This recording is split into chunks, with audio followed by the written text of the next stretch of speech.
Instructional assessment is the last, but definitely not the least important topic that we will study in this course, and it is most assuredly something that teachers do.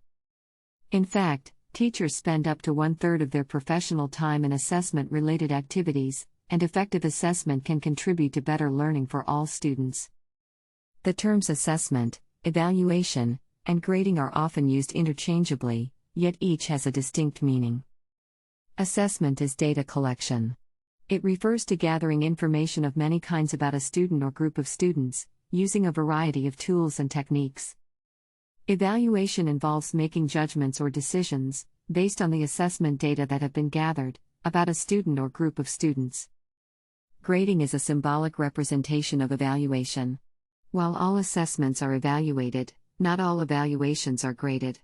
For example, teachers gather information to determine what students already know before planning a unit, or to decide whether it is time to move on to the next part of the lesson, and neither of these evaluations would be graded.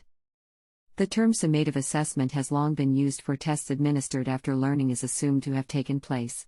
Such tests were intended to provide parents and students with a summary of students' learning and their relative standing. Increasingly, this is called assessment of learning. Traditionally, formative assessment referred to assessment collected during learning which was intended to promote learning. Increasingly, this is called assessment for learning. It is also important to encourage students to assess their own work and to self-regulate their learning, by describing what they have done well and have done not so well, why they think that is, and by setting goals.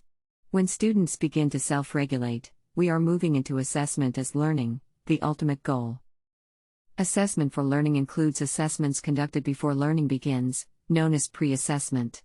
This is a key practice for effective instruction, since it is impossible to determine a student's zone of proximal development if you do not know what they already know about a topic, yet it is often overlooked.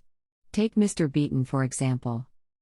He has prepared a unit for his grade 11 History of Canada class.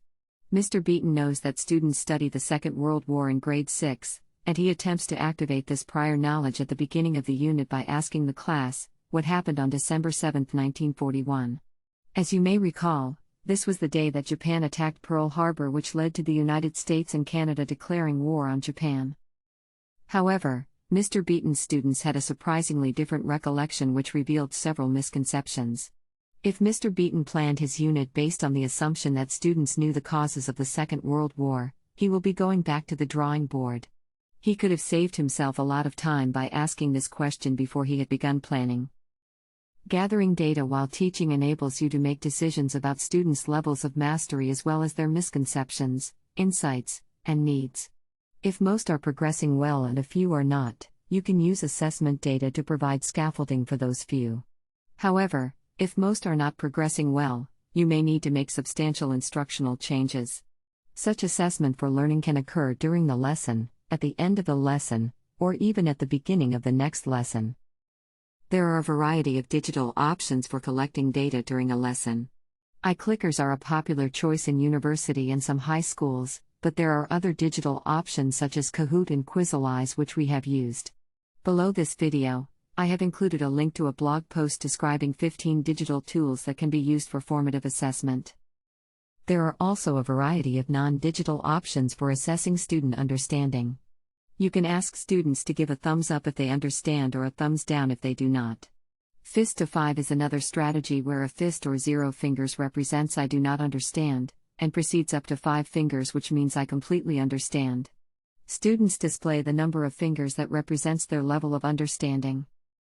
You can also give students cards with letters of the alphabet or true and false written on them, so everyone can respond to multiple choice or true-false questions. Or you could simply teach your students how to fingerspell the first few letters of the alphabet, so they can easily answer multiple choice questions. Exit cards are a common strategy for assessing students' understanding at the end of a lesson. I like the additional questions at the bottom of this card, since with these questions, students might simply be guessing. They also add an element of self-assessment. Finally, many teachers begin the class with bell work, a task that students are to begin as soon as the bell rings signaling the start of class. This task could easily include questions that assess the student's recall and understanding of content from a previous lesson. Assessment for learning can also consist of observations, work samples, paper and pencil tasks, as well as students' discussions and questions.